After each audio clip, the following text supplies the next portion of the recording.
नमस्कार प्यारे दर्शकों, हमारे चैनल रोमांचक हिंदी स्टोरी में आपका दिल से स्वागत है।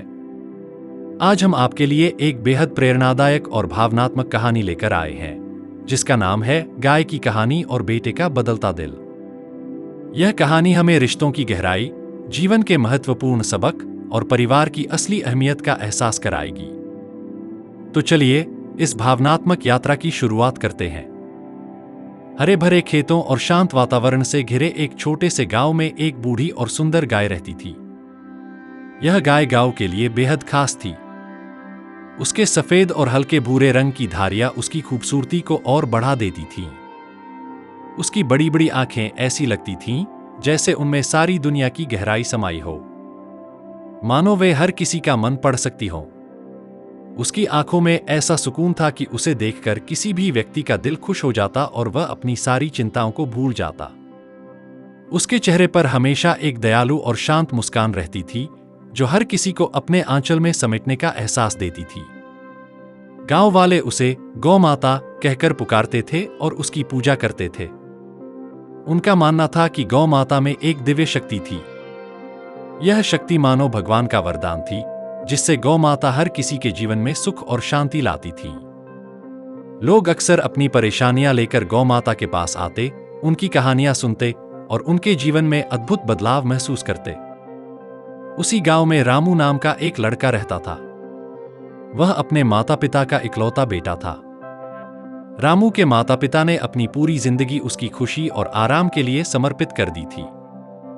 वे दिन रात खेतों में मेहनत करते और घर का हर काम संभालते। उनकी एक ही तमन्ना थी कि उनका बेटा बड़ा होकर उनके बुढ़ापे का सहारा बनेगा। लेकिन उनकी उम्मीदों के विपरीत रामू एक नालायक और गैर जिम्मेदार लड़का बन चुका था। रामू दिन रात अपने दोस्तों के साथ घूमता रहता।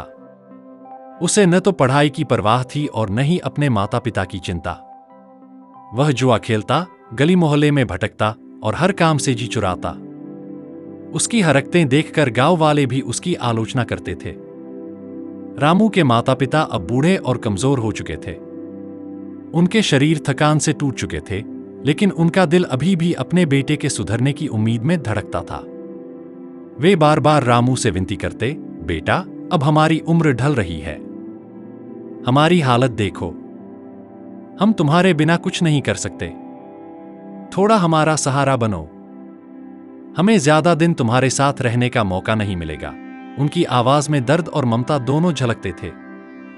लेकिन रामू उनकी बातों को हमेशा अनसुना कर देता। वह बेमन से जवाब देता, आप लोग हमेशा मुझे रोकते टोकते रहते हो। मुझे अपनी जिंदगी अपने तरीके से जीने दो। जो मैं करना चाहता हूं, करने दो। उसकी बातें उनके दिल पर गहरी चोट करती थीं, लेकिन वे फिर भी चुपचाप सहते रहते और उसकी भलाई की दुआ करते। रामू के इस व्यवहार से उसके माता पिता का दिल टूट जाता था, लेकिन वे फिर भी उसे समझाने का प्रयास करते। गांव के लोग भी रामू को समझाते थे, लेकिन वह किसी की सुनने को तैयार नहीं था। धीरे धीरे रामू का व्यवहार पूरे गांव में चर्चा का विषय बन गया। लोग उसके माता पिता से सहानुभूति जताते और रामू के भविष्य को लेकर चिंता व्यक्त करते।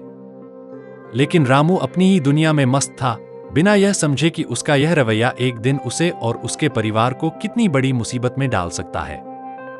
एक दिन रामू गांव के बाहर के हरे भरे खेतों से गुजर रहा था।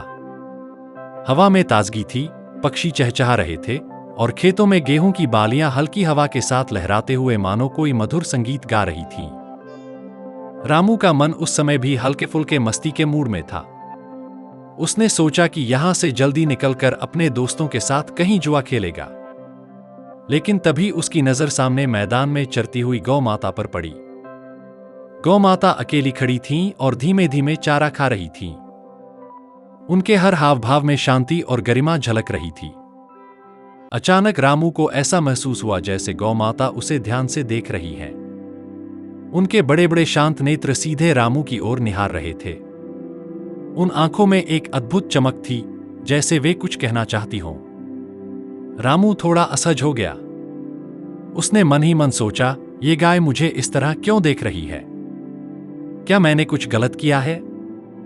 पहले तो रामू ने नजरअंदाज करने की कोशिश की, लेकिन गौ माता की आंखों की गहराई ने उसे अपनी ओर खींच लिया। आखिरकार जिज्ञासा के मारे रामू उनके पास चला गया। वह थोड़ा झेंपते हुए बोला, क्या बात है गौ माता? आप मुझे इस तरह क्यों देख रही हैं? क्या मेरे पास कुछ खास है जो आप देख रही हैं?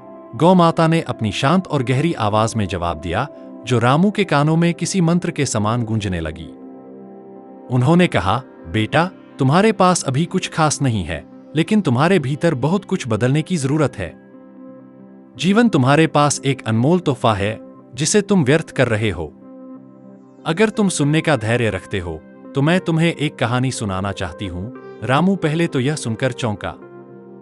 उसने सोचा, गाय और कहानी? ये तो कुछ अजीब बात है। वह हंसते हुए बोला, गाय और कहानी? ये तो पहली बार सुन रहा हूं। लेकिन चलो सुनाओ, देखते हैं आपकी कहानी में क्या खास है। गौ माता मुस्कुराईं। उनकी मुस्कान में करुणा और ज्ञान का अद्भुत मेल था। उन्होंने अपने चेहरे को आकाश की ओर उठाया, मानो किसी शक्ति से प्रेरणा ले रही हो। फिर उन्होंने एक गहरी सांस ली और अपनी कहानी शुरू की। उनके स्वर में ऐसा आकर्षण था कि रामू, जो अब तक सिर्फ मजाक के मूड में था, बिना सोचे समझे ध्यान से सुनने लगा। गौ माता बोली, इस संसार में हर जीव का एक उद्देश्य होता है, चाहे वह छोटा हो या बड़ा। मैं तुम्हें अपने जीवन की कहानी सुनाती हूं ताकि तुम समझ सको कि जिम्मेदारी और जीवन का महत्व क्या होता है। रामू अब पूरी तरह उनके शब्दों में खो चुका था। उसने अपनी हंसी छोड़ दी और चुपचाप उनकी बातें सुनने के लिए तैयार हो गया।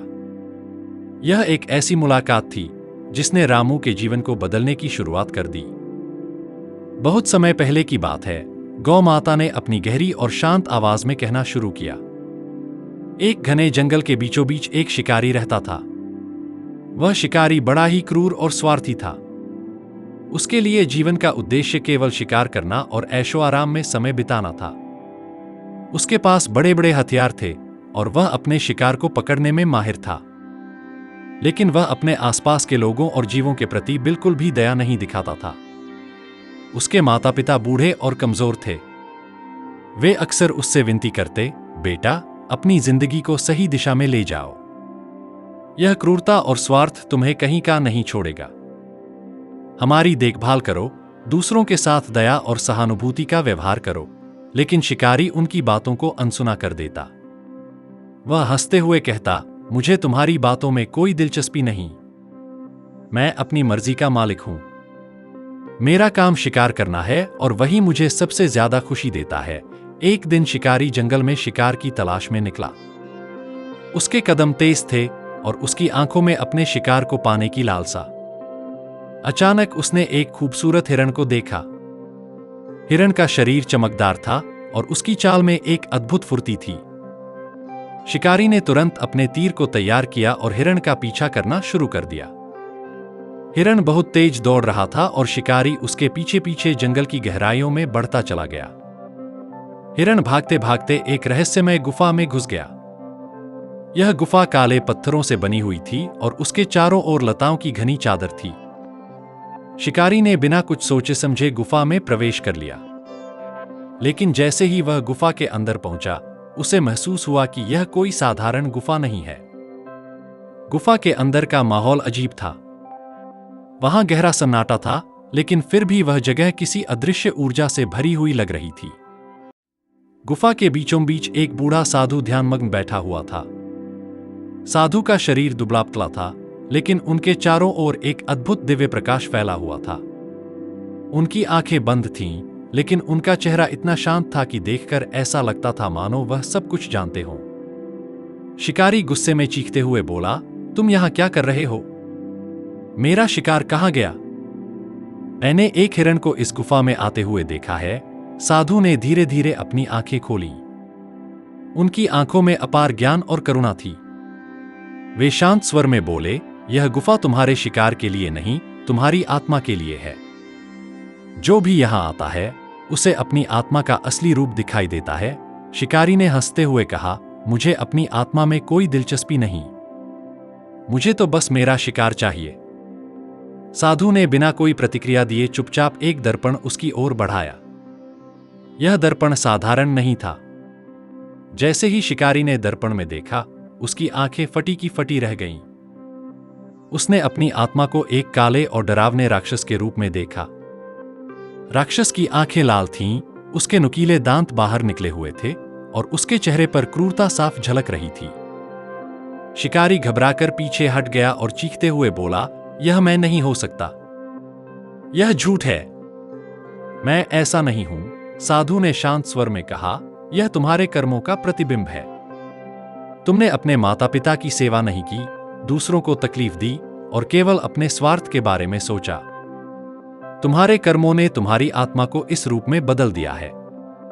अगर तुम अपनी आत्मा को बदलना चाहते हो तो तुम्हें अपने जीवन में बदलाव करना होगा। अपने माता पिता की सेवा करो, दूसरों के प्रति दयालु बनो और अपने कर्मों को सुधारो। तभी तुम्हारा यह प्रतिबिंब बदल सकता है। साधु की बातों ने शिकारी के दिल को झकझोर दिया। उसे अपनी सारी गलतियों का एहसास होने लगा। उसने पहली बार महसूस किया कि उसका जीवन कितना अधूरा और अंधकारमय था। उसने साधु के सामने हाथ जोड़कर कहा, मुझे क्षमा करें, मैं अपने जीवन को बदलने का वचन देता हूं। शिकारी गुफा से बाहर निकला और उसने अपने माता पिता की सेवा करना शुरू कर दिया। वह दूसरों की मदद करने लगा और अपने शिकार को छोड़कर खेती बाड़ी और समाज सेवा में लग गया। कुछ वर्षों के बाद जब वह फिर से गुफा में गया और दर्पण में देखा तो उसने अपनी आत्मा को एक उज्जवल और चमकते प्रकाश के रूप में देखा। वह खुशी से झूम उठा और साधु को धन्यवाद दिया। गौ माता ने कहानी समाप्त करते हुए कहा, बेटा, यह कहानी हमें सिखाती है कि हमारे कर्म हमारी आत्मा का प्रतिबिंब बनते हैं। अगर तुम अपने जीवन को सुधारोगे तो तुम्हारी आत्मा भी उज्जवल बन जाएगी। रामू उनकी बातों में खो गया और पहली बार उसने अपने जीवन के बारे में गंभीरता से सोचना शुरू किया। गौ माता ने अपनी कहानी समाप्त कर रामू की ओर देखा। उसकी गहरी और शांत आंखों से रामू की आत्मा के भीतर झांकने का अनुभव हो रहा था। रामू बिल्कुल चुप खड़ा था, जैसे उसके भीतर कुछ टूट गया हो। उसकी आंखों में आंसू थे और वह अपनी गलतियों के बारे में सोच रहा था। पहली बार उसने महसूस किया कि उसने अपने माता पिता के साथ कितना अन्याय किया है। उनकी उम्मीदें, उनकी भावनाएं और उनका दर्द, सब कुछ उसकी लापरवाही और स्वार्थ के नीचे दब गया था। रामू ने कांपती आवाज में कहा, गौ माता, क्या मेरी आत्मा भी उस शिकारी की तरह काली और डरावनी हो चुकी है? क्या मेरे कर्मों का प्रतिबिंब भी वैसा ही है? उसके शब्दों में गहरी पश्चाताप की झलक थी। गौ माता ने मुस्कुराते हुए कहा, बेटा, हर आत्मा में उज्जवल होने की क्षमता होती है, लेकिन यह तुम पर निर्भर करता है कि तुम अपने कर्मों से उसे कैसा बनाते हो। अभी भी समय है। अगर तुम अपने माता पिता की सेवा करोगे, उनके लिए अपने कर्तव्यों का पालन करोगे और अपने जीवन को सही दिशा दोगे तो तुम्हारी आत्मा भी उज्जवल और पवित्र हो जाएगी। रामू ने गौ माता की बातों को ध्यान से सुना। उनकी हर बात उसके दिल में गूंज रही थी। उसने अपने जीवन को बदलने का दृढ़ निश्चय कर लिया। उसी दिन से रामू ने अपने माता पिता की सेवा करना शुरू कर दिया। वह अब सुबह जल्दी उठता था और सबसे पहले अपने माता पिता के पैर छूकर उनका आशीर्वाद लेता था। उसने खेतों में काम करना शुरू कर दिया और घर की जिम्मेदारियों को अपने कंधों पर ले लिया। रामू का व्यवहार अब पूरी तरह बदल गया था। वह अपने माता पिता का खाना बनाने में मदद करता, उनके लिए पानी भरकर लाता और उनके हर छोटे बड़े काम का ध्यान रखता। जब उसके माता पिता थक जाते तो वह उन्हें आराम करने के लिए कहता और उनके पैर दबाता। वह उनके साथ बैठकर बातें करता, उनके अनुभवों और कहानियों को सुनता। उनकी खुशी अब उसकी सबसे बड़ी प्राथमिकता बन गई थी। धीरे धीरे रामू का यह परिवर्तन पूरे गांव में चर्चा का विषय बन गया। जो लोग पहले उसे एक नालायक और गैर जिम्मेदार लड़के के रूप में जानते थे, वे अब उसकी तारीफ करने लगे। गांव के बुजुर्ग उसके बारे में कहते, रामू अब सच में एक अच्छा बेटा बन गया है। उसने अपनी जिम्मेदारियों को समझ लिया है और अपने माता पिता का सम्मान करना सीख लिया है। रामू को भी अपने भीतर एक नई ऊर्जा महसूस होने लगी। उसके माता पिता की आंखों में खुशी और गर्व देखकर उसे जो सुकून मिलता, वह किसी भी ऐशो आराम से बढ़कर था। वह खुद को हर दिन और बेहतर बनाने की कोशिश करता।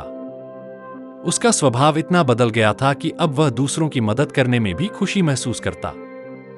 वह गांव के बुजुर्गों की सेवा करता, जरूरतमंदों की मदद करता और बच्चों को कहानियां सुनाकर उन्हें अच्छे कर्म करने की प्रेरणा देता। रामू के माता पिता अब बेहद खुश थे। उनके चेहरे पर हर समय एक संतोष और गर्व की चमक रहती। उन्होंने देखा कि उनका बेटा, जो कभी गैर जिम्मेदार था, अब उनका सहारा बन गया है। रामू का यह बदलाव न केवल उनके परिवार के लिए बल्कि पूरे गांव के लिए एक मिसाल बन गया। गौ माता दूर से यह सब देखती रहीं।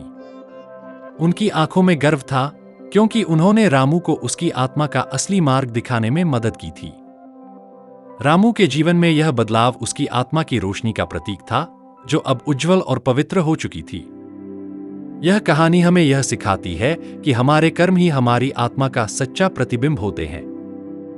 माता पिता की सेवा और उनका आदर करना न केवल हमारे जीवन को बेहतर बनाता है, बल्कि हमारी आत्मा को भी उज्जवल और शुद्ध करता है। असली सुख अपने माता पिता की खुशी और संतोष में छिपा होता है। यदि इस कहानी ने आपके दिल को छुआ और आपको प्रेरित किया हो, तो इसे लाइक करें, अपने दोस्तों और परिवार के साथ साझा करें और हमारे चैनल को सब्सक्राइब करना न भूलें। हमारी यह कहानी सिर्फ मनोरंजन के लिए नहीं, बल्कि आपको एक गहरा संदेश देने के लिए है। परिवार की असली ताकत एकता, प्रेम और आपसी समझ में छिपी होती है। हम जल्द ही आपके लिए एक और नई, प्रेरणादायक और दिल को छू लेने वाली कहानी लेकर आएंगे। हमारी हर कहानी का उद्देश्य आपको जीवन के गहरे सबक और रिश्तों की अहमियत समझाना है। हमारे साथ इस खूबसूरत यात्रा में जुड़ने के लिए आपका दिल से धन्यवाद। अगली कहानी में आपसे फिर मुलाकात होगी।